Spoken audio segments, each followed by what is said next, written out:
right, what's up, everybody? Welcome back to another episode of Greetings from the Garden State, powered by the New Jersey Lottery. I'm your host, Mike Ham. We're here at my home studio, living room, with Tory and Daines from the band Fair Panic. Tory, welcome to the show. Thank you. Happy to be here. Absolutely. And we also have Duck here as well. So if you find this video someplace, Duck will be here. And if you hear any gnawing on a toy, she's here too. That's her. It's not us. It's me talking, actually. The dog's doing nothing. It's just grinding teeth. That's what happens when I open my mouth. It's just So, Bloomfield, am I right? correct. Yeah. I mean, you said you guys have been here for like almost 5 years, right? Correct. Our guitarist has been here almost his whole life. Okay. So it really is a home base. I went to Montclair State too. So it's really, and I lived here prior to living here now. So yeah, it's really, truly our home base. Yeah. So you're like ride or die this general area. Yeah, it ended up being that way. Yeah.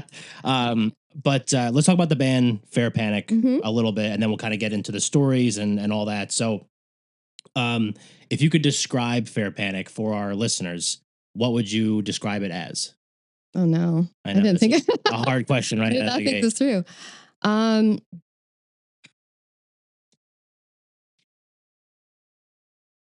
I'd say in its current incarnation, it's like a nice soup of people.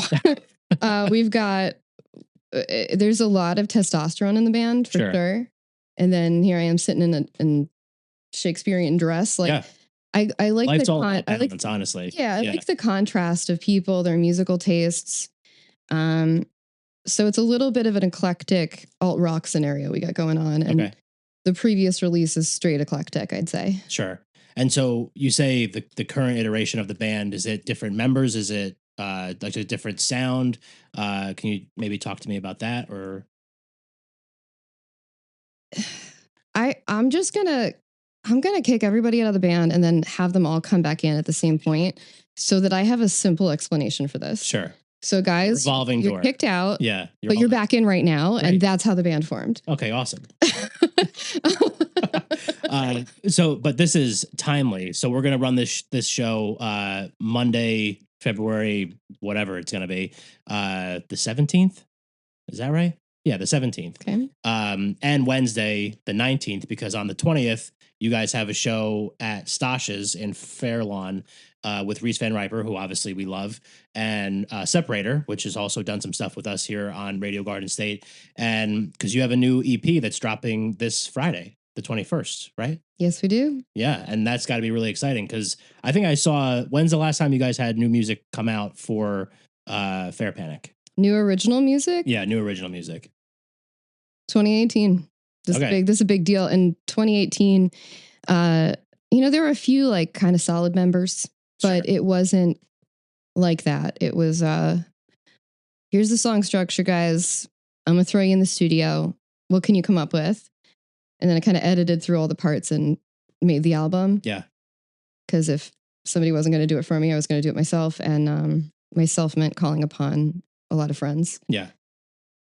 It's good to have that. And then quarantine happened and we put out 2 covers in between this EP. Right. And that last album. You did something with the Mint 400 thing, right? Correct. Yeah. What was that? So we put out Heaven or Las Vegas first. Yeah, that. And then we put out Words by Missing Person. Yes. But you can put it on me. I was withholding a lot of things because I wanted to get to the point where we're at now. So we drilled a lot in practice and we're ready. So it's coming up with a story that people can follow, but I also wanted to kind of hit people in the face with it. So that's what we did. And we kind of withheld things for like a few years. And now it's time to get it to where it's at now.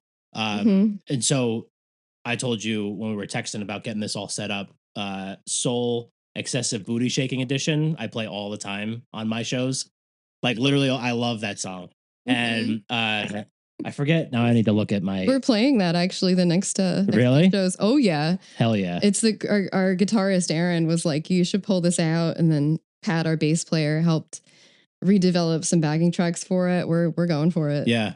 We also, I remember this very vividly too, because like we were I was like looking for other bands, maybe ones that we didn't play as much, especially towards the beginning.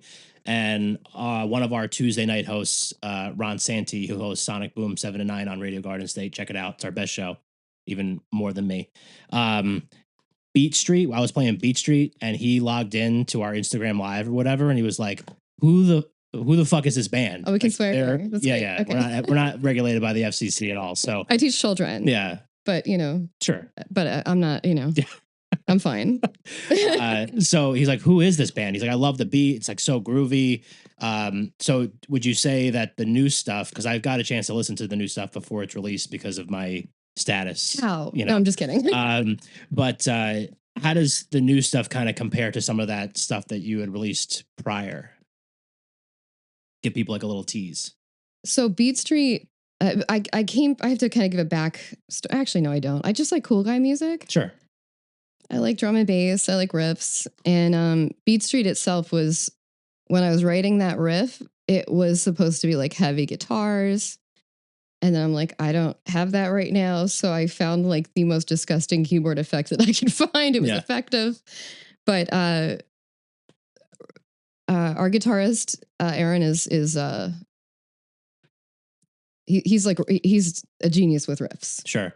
A genius with riffs. And we have them now. We have a lot of them. So you're going to hear a lot more of that. Yeah. And then we're also leaning into, we're experimenting with tracks. I've kind of never liked them before. Yeah. But because of capabilities between members, like Aaron has a project called Twin Hook. If you listen to that, it's kind of Prodigy-esque. Yeah. You're going to get kind of an image of what's coming next. Sure. Because he's making a lot of those tracks. We're all working together to say what do we need to keep that live feel. Like the song should stand alone without anything as good songs. Yeah. That's the only thing that I've kind of said. So I don't know if that gives you, but I do want to maintain the almost genre ambiguity with certain things. Yeah. Like new song has a reggaeton beat in the chorus out of nowhere. So we're calling it reggaetoni because we live in New Jersey. Yeah. Well, this is the spaghetti triangle. That's what we're in right now. I like to think that I'm the meatball. Okay. That's great. Thank you. Grandma's meatball. Yeah. Me. So you were telling me off mic that music is full time for you right now.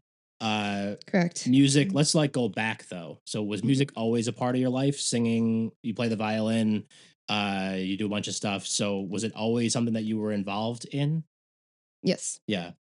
Let's talk about that. Taking back what were you doing? Church choir. Yes. Yeah. Did that. My mom is a professional opera singer. Okay, cool. So is my sister, actually. She's got a band out in Chicago. They're phenomenal. And then, so my mom, though, I kind of grew up at the Met. My godfather used to sing the lead roles, the tenor parts in the Traviata. I think it was what was his Turndot was one of the big ones that he did at the Met. Okay. So when I was really, really little, we're talking some big diapers, Yeah. I was there. And even when I was like in a carrier, even smaller, I was sitting in rehearsals because my mom didn't stop. And she kind of co-founded the Ridgefield Opera Company, which is kind of cool. But I remember, and I actually remember this one, I'd look down at the pit orchestra when I was sitting in a rehearsal with my godfather. One of the violinists had to have been nice to me. I'm like looking at the stage. I'm like, all right, this looks like they're getting put through the ringer. Yeah. And then I looked down at the orchestra, the pit orchestra, and I remember just somebody was lifting me up. They were having fun, but they were also good. Yeah. And I decided violin was it. So at 3, I started begging my parents for a violin. And I remember this too. I was crying at the bottom of the stairs. We had this house that it was one of those like old 70s houses where it had that kind of like middle floor for a doorway. Yeah. It was Ridgefield, Connecticut. Yeah. This house swelled up like nobody's business. It's huge now. Like the entryway is what my house used to be. Yeah. I'd be crying there for a violin, and they just didn't understand. They're like, we have a piano. I'm already sitting there banging on the thing. I can't reach anything. People to lift me up, making movie soundtracks at 3. Yeah. They finally found somebody that would teach me. And I wasn't allowed to have a violin first because they thought that I would break it. So my first violin was a tissue box with rubber bands. I always knew I wanted to be a musician. I didn't know how to practice until honestly, like halfway through college, maybe even a little bit after. I this phenomenal violinist, Rebecca Schlappich. She lives out in California now. Okay. I lived with her for a few months in Kearney. We lived in an attic together. Great. Not joking. We couldn't stand up. Yeah. And her practicing, just seeing that, changed my mind. Yeah. And I think I told her that. I'm not sure. If you're listening, yeah. Like, thank you. It was not annoying. So yeah, I didn't realize how much of yourself you really do have to give, and But yeah, now I've been doing recording sessions. My first band was a hardcore band. Let's go there. That's how I started. Yeah, trained with Wei Gong Li, Montclair State, who's the first violinist of Shanghai. They went over and they're now resident. They were one of the first resident teachers at the Juilliard School in Shenzhen. Okay. Which is nuts. Yeah. They're good though. I'm like, oh, they deserve, to be in that location. And great attitude. Strict. Yeah. Great attitude though. Like I learned so much. Yeah. It just didn't fully kick in until now.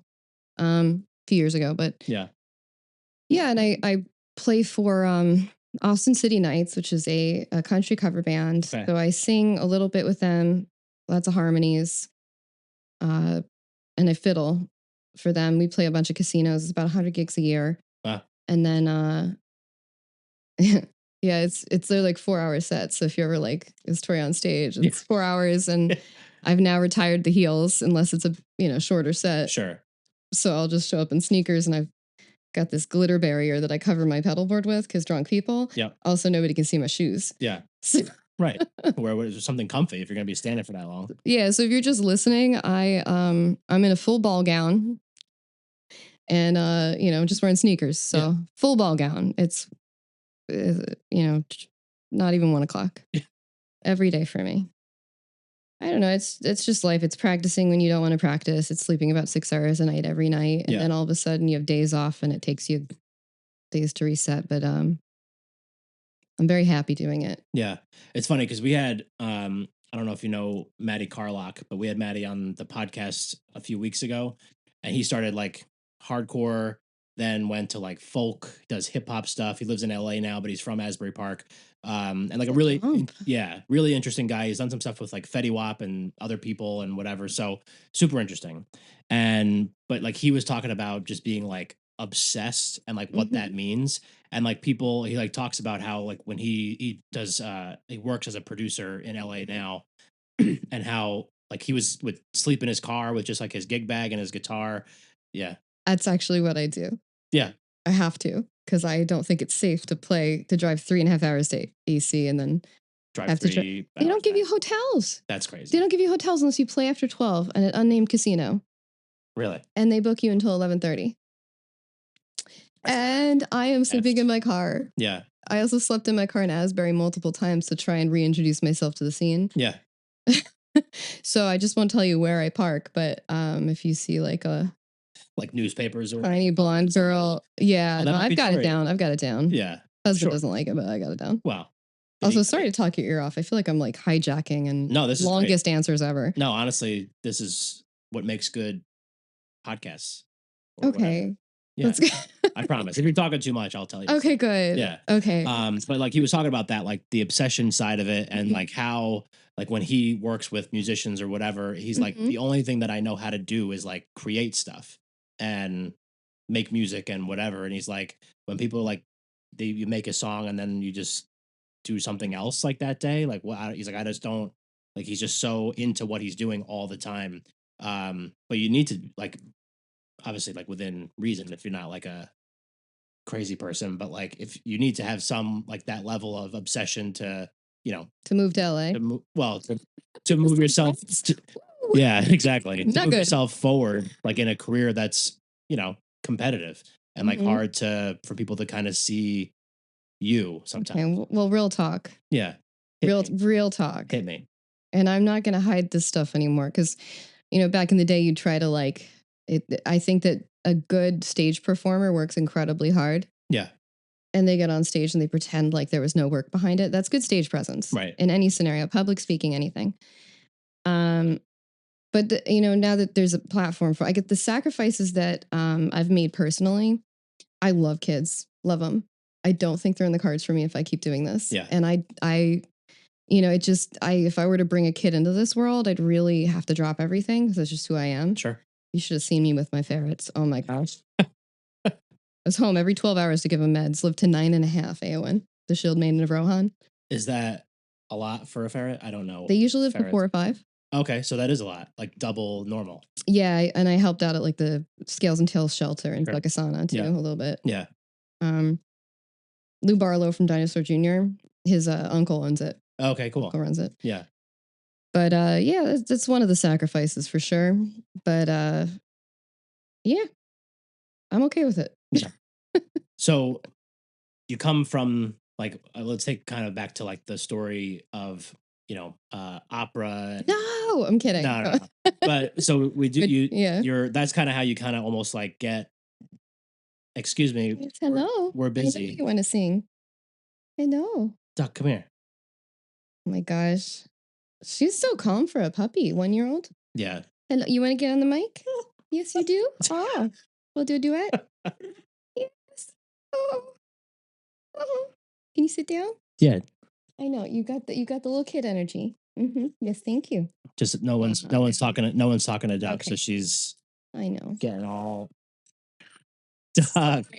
Oh my gosh, I miss Pet so much. I'm hugging this dog right now. Yeah, go for it. Oh my gosh. We'll cut this piece out. No, Duck. you should keep this. Yeah, we'll keep this part. You should keep this. There you go. Anyway, but yeah. Yeah. Let's get back. So thank you. Thanks for that. Okay, so you That's so cute. kind of come from like that's almost how you get introduced to music, the violin, all that kind of stuff. But then at what point do you make this? When does hardcore become part of the music life for you? Because to me, as not a musician, that seems like a jump, like we said with Maddie, like from hardcore to folk, but like from kind of what you were exposed to get into hardcore. Was it just like I'd never heard it before in my life? Yeah. I went to URI for a hot minute. Okay. And I spent all of high school trying to join bands. Didn't work. I actually assembled a band, but I hadn't lived with Rebecca Schlappich yet, so I didn't know what I was doing. Yeah. Because I was like, all right, if the boys aren't going to let me in, it was a different time. I feel like it was like boys against girls. And I'm so happy that's changed. It was so exhausting and so boring for me to not have that mix. Yeah, so I just, I played electric violin. I ended up just meeting people. I forgot exactly how it happened, but I was just looking for bands because I had hoped it would be easier. Yeah. After high school, and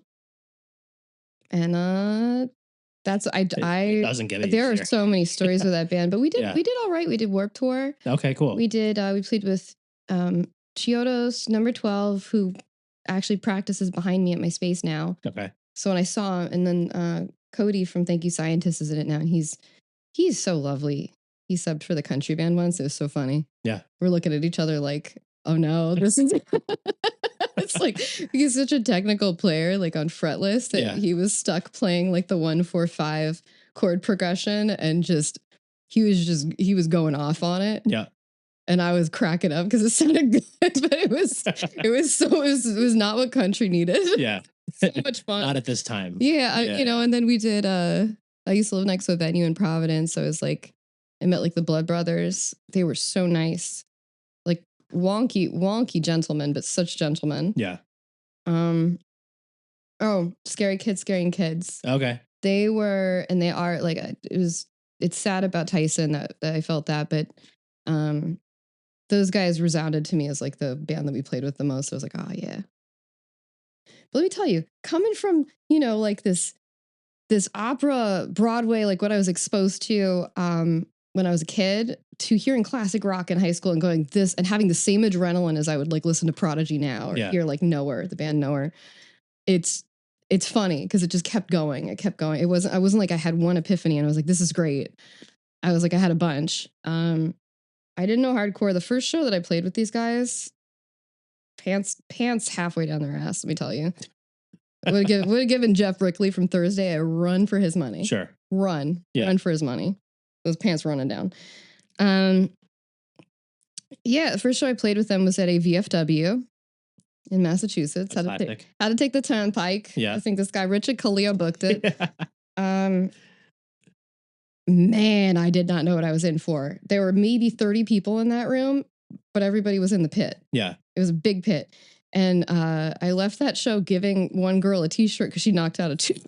And I'm like, what did I get myself into? Like, what is this? Yeah. What is this life now? But that was really fun. It just naturally kind of ended for me because I had to move back to, I moved and I ended up going to Montclair State. I moved back to Connecticut, went to Montclair State. I was living in Newtown at the time. And then, that was the time I ended up playing that bass player's wedding because I introduced him to his wife through college friend. Yeah.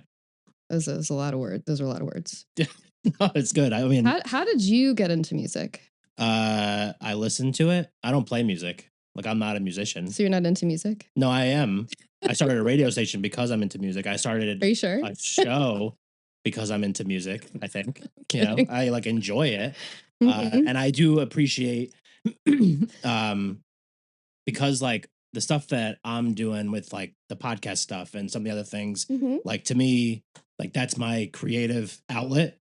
And that's kind of how I, scratch that itch, I guess. What do you like the most? What do I like? Genre wise, like what gets you amped? What gets me amped? It really depends on like the day, the minute, the hour, if it's duck singing. But like even on like the show when we're running the show, it's like it'll go from, like Lords of the Underground all the way through to like a Reese Van Riper. But like a lot of times, Reese is great. Yeah, but a lot of times like Reese's sound is kind of like the sound that I usually like, like classic rock, southern rock, that kind of thing. Bluesy stuff, I think that's what I would say. But it really like runs the game. Like I'll sit and listen to like, Jackson Pines just put out a new album recently. Like I'll just sit and listen to the whole thing and I just like chill out, sit outside, watch her run around. Like that's cool.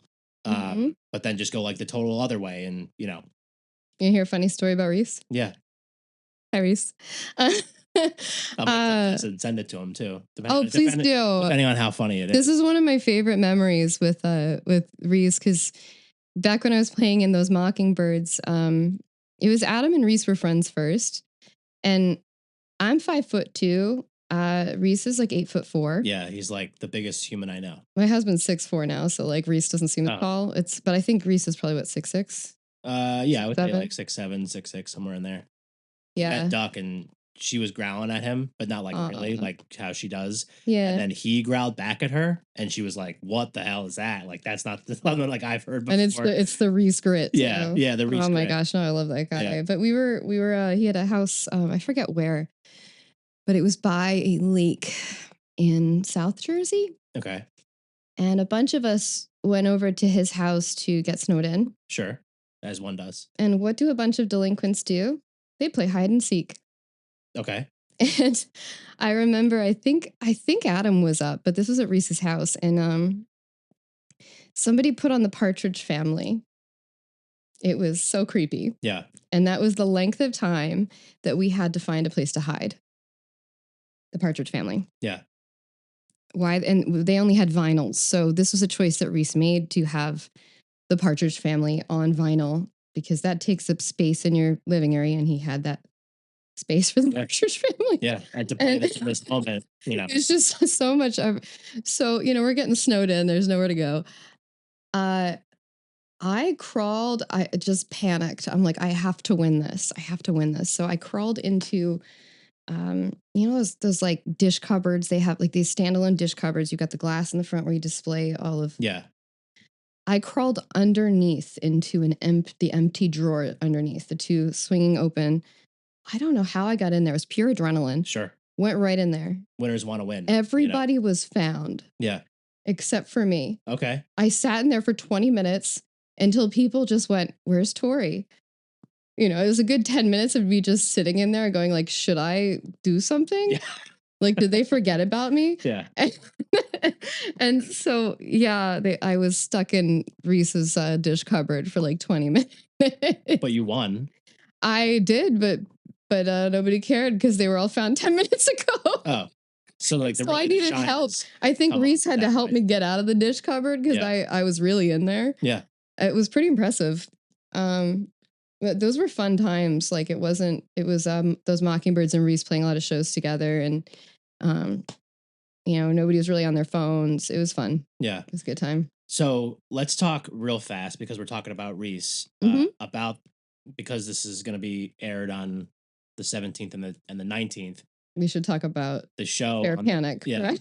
The show on the 20th because it's going to be kind of like the coming out party for the new EP. For our entire lineup of the band, as it will be for the next few years. Yeah, there you go. Like, or not lineup, but so it's still for a while. Yeah, so it's a big forever. Hopefully, it's a big moment for the band. Can we talk about that and how exciting that is to kind of have new music out and to be kind of like moving down the road for, like, you talked about how you were kind of like holding some songs before they were ready, but now they're ready because you have this EP coming out, and I think you told me off mic that an album's coming out this summer. Oh yeah, so we're the way that I run a band, the way I like to move is the songs that we wrote and we recorded. We actually recorded them about a year ago. Okay, and you know, we've just been continuing to work. But I wanted to make sure that whatever we put out with this EP, whenever we put this out, that it was a fully formed idea and concept. Yeah. And it was great. I called in friends too. I got to work with John and Yellow on this too. He mixed it. John and Yellow's started as my drinking buddy in Jersey City, but he's kind of a luminary producer. He's wonderful, but he's also an amazing person. I recorded with him on this album, Deveka Koloy, in Norway. So I ended up charting in Norway on Billboard, but I was just the violinist. Sure, but still. But she's wonderful. Yeah. So I drove down to like North Carolina and mixed with him. Car camped down there, of course. Yeah. Woke up to an owl that would put David Bowie's Labyrinth Owl to shame. It was freaking huge. Okay. Woo. Like, I don't think I've ever seen an owl up close. It was too close. Too close. Oh my God. Huge.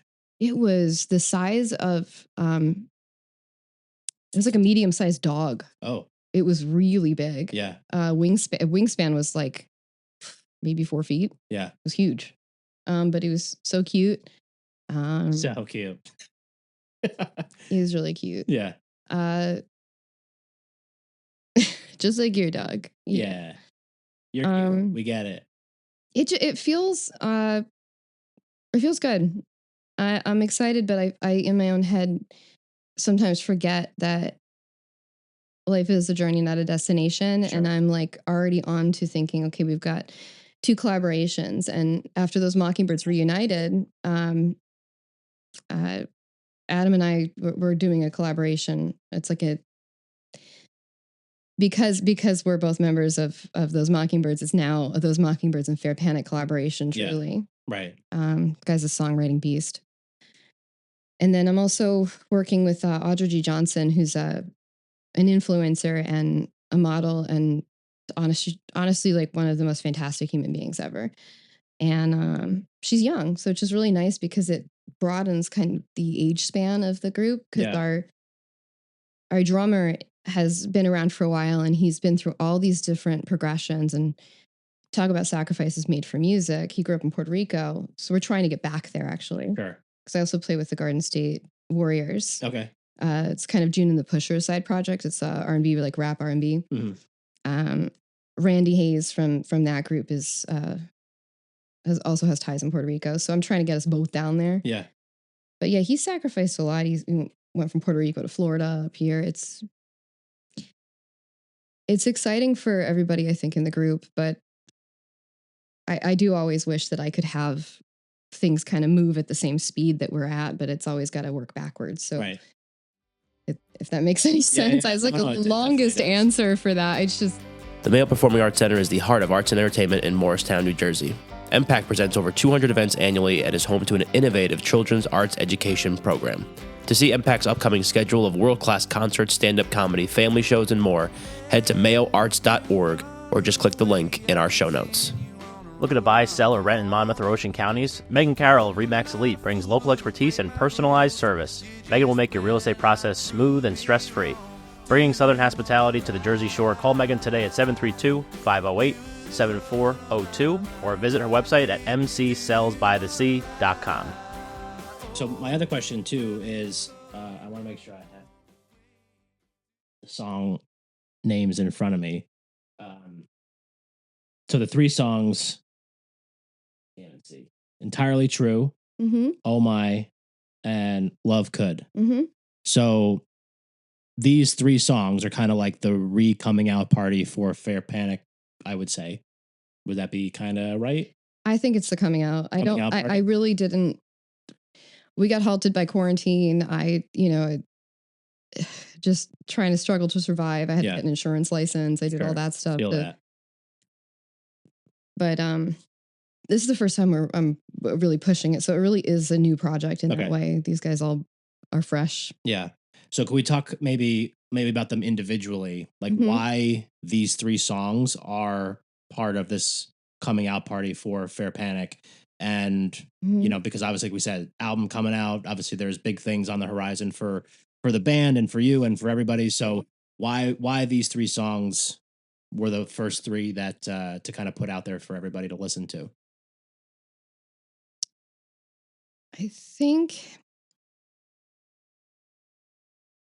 these were the first 3 that I brought to the group. Okay. And all the time that I sit on things, I bring them in. These were the first 3 that really came together. And what's nice about them is they span the time from those Mockingbirds to now in Topic. So to go backwards, Oh My is about, if you want to know, I don't know if you want to know. Yeah. Tell me. Okay. I was in a lot of bands where things were hidden in lyrics and I didn't want to do that. I wanted to do the scary thing and say, hey,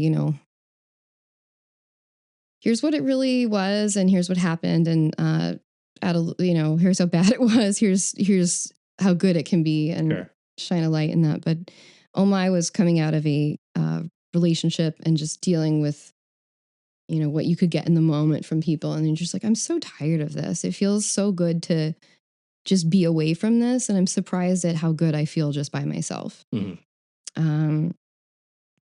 And just, I tend to play characters too. So like on the Feels album, what song is it? Combat Love.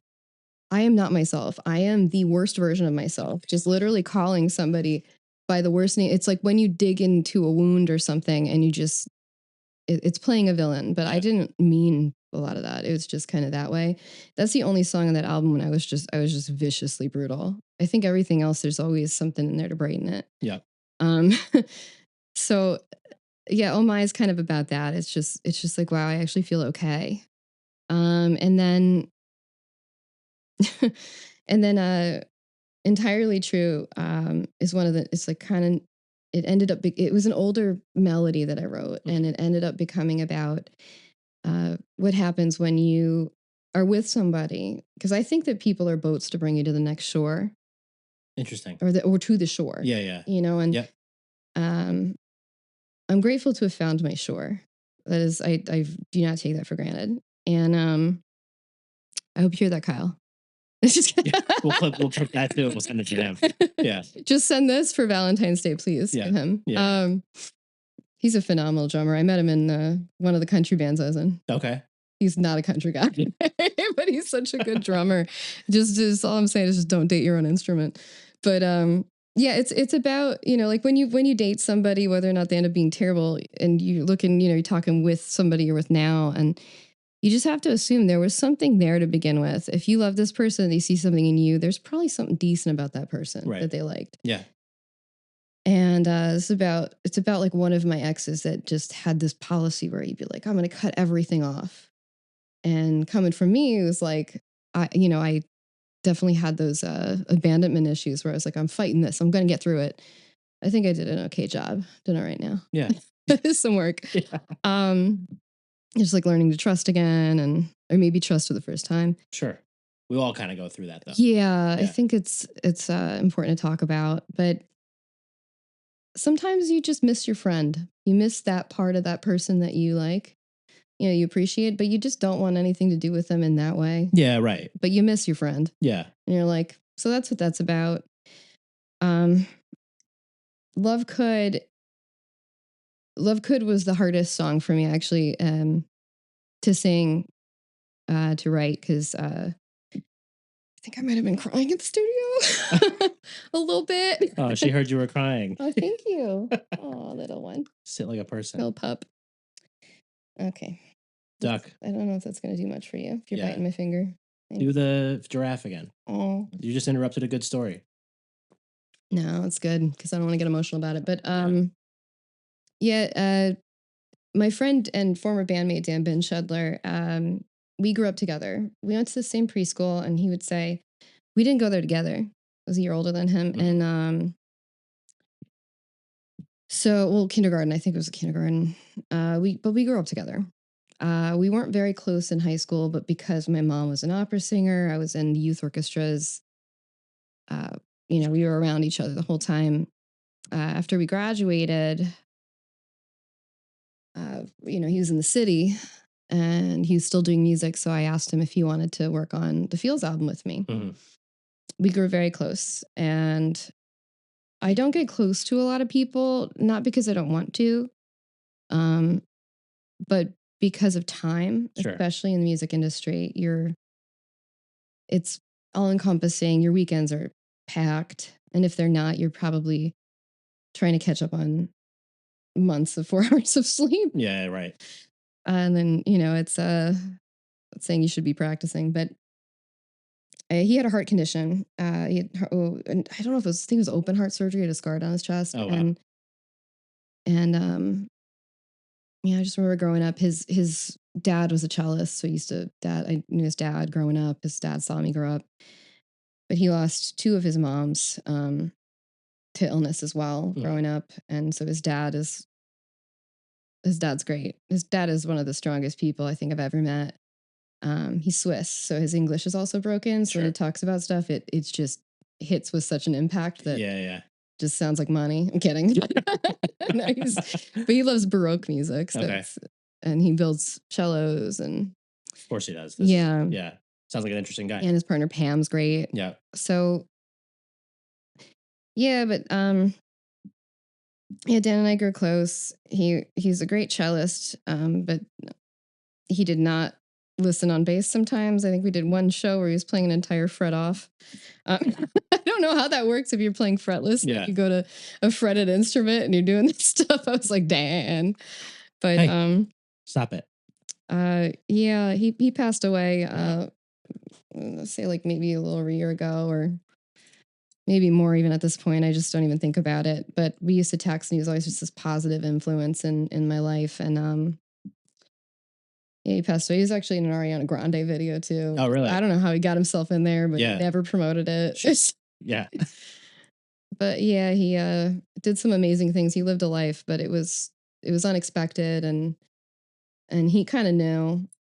But that song is Love Could, what the EP's titled about is what it means to, like, basically just being kind of blindsided, and you think that you're going to be able to love your friends forever, and you're like, you love your friends. Yeah. It's like, so it's actually about a friend. It's not about a relationship at all. It's about loving your friend and thinking, I thought this could be forever. Like I thought, and then trying to find joy in that. And the line, you're the green, and I sing something about, you're the green and in the city, and it's about because he used to live in Greenpoint. Okay. So that's where his ashes are too.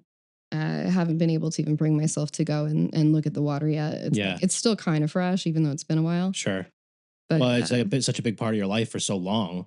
Yeah, but we weren't really close until after high school. Okay. And even still, like my level of close is like you text all the time. Right. You tell people things. But I'll change subjects here. Yeah. On a joyous note, one of the members from the first album, The Incarnation Now is here to stay. Yeah. That says it. But Ryan Palermo. Okay. Left turn for this dude. Sure. Phenomenal jazz drummer. That's why the album's weird because he'd never really played like rock music before. So I said, yeah, just go with it. Yeah. So like Angel, the drummer, now comes in and he's like listening to Combat Love going, what the heck? And he nails it. He nails it. He's so good. Palermo's actually working on AI over in Thailand right now. So let's go there. He's like, I love music. But I want to just not be broke. Sure. So hey, listen. He went to the Flatiron School in Manhattan. Yeah. For coding. Okay. I saw him. He was there like 18, 19 hours a day at the computer. I used to go make sure he was alive. Yeah. Because we were roommates. He lived across the... Man, guy worked hard. But now he's traveling the globe just working remotely, working on AI. And he's doing some pretty amazing things. And with his mind, he's the only one I trust in AI right now. Sure. Because he's got morals. Yeah.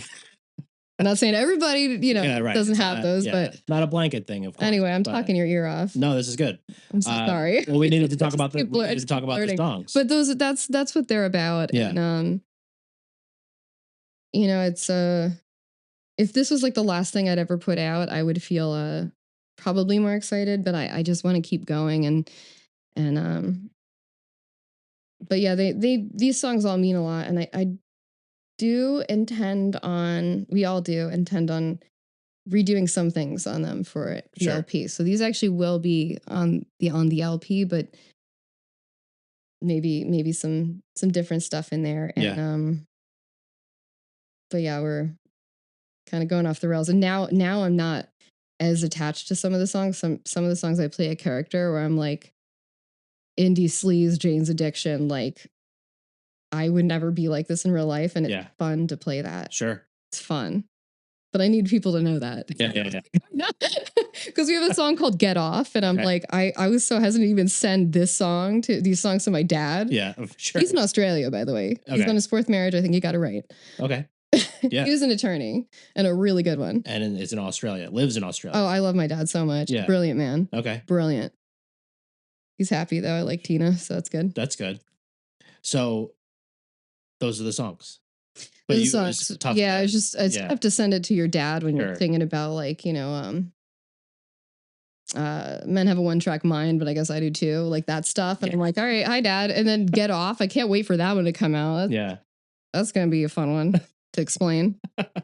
Is it nice? So like the cover band stuff, and like the country stuff, whatever. So like, is it like, I don't know what the word is, therapeutic to just kind of like then like be playing other people's stuff so much and then to just be able to like finally have more of your own stuff out there? Or is it just like music is music and you just love it and you're cool with all the stuff that it has to offer? I don't even know anymore. I listen to country so much that I don't know who I am anymore when I'm learning stuff. So I didn't like country initially. And I think I kind of do now. Sure. Because I have a soft spot for pop. Okay. Because I do believe that like, every song that we put out, I want it to stand alone. It's just it. Okay, so I'll let you know on something. So Entirely True has actually been recorded as a jazz single as well. Okay. As a jazz single. It's that is the heaviest song on this EP. Yeah. And yeah, I mean, but doing the covers, I've learned so much from those country artists that I never thought I'd learn so much from them, but I did. I learned the violins get some of the guitar solos. So the band Perry is one of them that I'm like, dude, he's ripping. Yeah. And I actually messaged him on Facebook when I got a good recording of me playing it. And he was laughing at it. He went on to do sportscasting, which is cool. But harmonies, I learned so much, which is funny that I'm not really utilizing them right now. I don't know if I will with this stuff. I haven't decided. But yeah, I was always like the highest harmony. I was not really singing country leads until a year ago. I have more experience as a backup musician than I do anything else. An orchestrator, sure. I worked with. I don't know. I don't get bitter about it like some people do. I don't think playing cover music is the end of the road. Because it allows me to do what I'm doing now. Yeah. Granted, I need more. Give me more work. Right. Yeah. Right. Looking at you. Yeah. Over there in the camera. There in the camera. Give me more work. On the earbuds or whatever. Yeah. Yeah. And I know self-promotion is dead at this point because everybody's more interested in the person, and then they're like, yeah, I'll check out their music. Yeah. I don't care. Give me work. I need it. Yeah. Please. Thank you. But I don't know. Yeah, it's fun. I've learned a lot about stage presence that I never would have learned because I learned from Johanna Liberté. She was the singer in Radio Nashville, which is the band I met my husband in. Yeah, her voice and the way she has lupus and Lyme. Oh, wow. And we were just a mess. I was passing kidney stones on stage, and she was off stage just like, oh, and then she'd get back up and, it's like, I got a bear in my bear and a Chevy in my truck. Got a dog at the wheel cut off Jean's truck. It's like, it's ridiculous. Yeah. There I ruined it. But Duck. Yeah, her professionalism and the way she executed stage presence, it just taught me. I've also been kind of, speaking of that, I've also been kind of watching the singer of my husband's band, Dean. His stage presence is incredible. Yeah. So it's kind of being inspired, and I don't want to copy anybody. So I just want to kind of tap into that energy, look what I'm working with and look what they're working with. And how can I push myself and with what I've been handed right physically. Yeah. And I think it's like you get more reps kind of thing, right? You just, the country stuff. Absolutely. It's a win-win. Everybody's so drunk. Yeah, sure. So I've had lighting equipment fall on my head, but it was fine because I had a disco ball cowboy hat on. It was like a hard hat. Yeah. I won some cred with the band for that because I did not miss a beat. Totally. And I just let the lighting rig fall off because I was just like, it was the end of a 4-hour set. Yeah. Yeah, you get a lot of practice in. And it's a show for you too. That's the biggest thing. You see a man dressed entirely in gold in a casino and you're glued to that the entire time. Sure. I wasn't playing it to anybody else at that show, just gold men. Yeah. If you're listening, gold men. I was looking at you. Wherever you are. Love those gold shoes. You definitely listen to this show. I can tell you had gold underwear on underneath that because it would not be consistent. So yeah. Thanks for your dedication. Yeah. But I wonder what was his story? I don't know. See, like those are the kind of stories that I want to try to. It'd be made of money. Hunt like down. How do you afford to be at a casino every time you play there for like 2 years? I don't understand. I don't know. That's a whole other maybe issue. I guess I miss him. I haven't seen him in a few years. Yeah. Well, maybe he ran out of gambling. Maybe he ran out of money. Yeah. Oh my gosh, it was amazing. So, all right, getting close to the end of this. So the show Stashes is Separator, Fair Panic, Reese Van Riper. That's February 20th. What time does it start? So it starts at 8 p.m. Okay. And then we have a show. That's our New Jersey release show. That's going to be the biggest one. We're also playing at Bowery Electric on the 22nd. Cool. The EP comes out on the 21st. I will be playing a country show on the 21st. And Bordentown with the Glenn Roberts Band in a small capacity because Austin City has to be like my big one. Sure. That's like how it is. But yeah, the 22nd is at Bowery with Lost to Romance, Jersey Band, and then the Industry Darlings. But I can't wait for Stashes. It's going to be quite a reunion. I haven't seen Reese and I when they did his birthday party show. I think it was earlier that week. We had done an episode before that. So we were live from Stasha's, but I wasn't able to go. Still haven't seen a show at Stasha's, but am very excited because Christy and I would just like love a dive bar. Like that's our wheelhouse. That's where we like to hang out. It's the best. Have we been talking for an hour? Like 52 minutes. That is insane. Yeah. I think I talked the entire hour. No. She took up some time. I took up some time. I'm not even at an hour yet. I mean, it's a podcast, so people want to hear stories and hear people talk. Yeah. But it was great. So I appreciate you sharing your story, the story of Fair Panic, the new EP, which is called Entirely True. Nope. No. Try again. It's just called Love Could. Yes. And 50-50 shot at my last one. But so it's called by the way, Dan Ben Shedler's dad. The song Love Could's about my friend that passed away. His dad actually played cello on that recording. Oh, cool. That's great. That was a time for sure. He got us all pizza too, which is really nice. That is nice. I love them so much. Yeah. And it's great to hear just like the stories behind these songs. And I'm glad that these are like when I asked why these three, obviously like they all have significant meaning to you and to all that. So I'm glad that you were able to share them with us. Did I make the cut? Yeah. How would you rate this interview on a scale of 10 to 10? 10. Great. Yeah. Just cut everything else I said and just go 10. 10. Yeah. 10 out of 10. Yeah, that's it. Done. Okay, so if people want to learn more about Fair Panic, where would you send them to go do that? I'd send them to Stasha's on 220 Instagram, at 8 p.m. Socials. I'd send them to Stasha's at 220, 8 p.m. They can ask me there. No, it's Fair Panic on Instagram. I actually use it as kind of my personal, so you will get a response. Yeah, just reach out. So there, and then I can send you our link tree as well. But cool. Yeah, you can just go to Spotify at this point. Yeah, we'll put the link tree. We're pretty easy to find. Yeah, so. We'll put the link tree in the show notes. People just go click it and check it out. Obviously, the podcast episode is going to come out after the release show, but the EP will be out, so they can just go listen to it. For everybody listening to this on Radio Garden State, thank you for listening.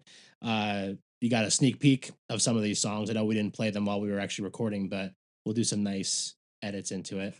Duck just really is the shining star, really, of all of this.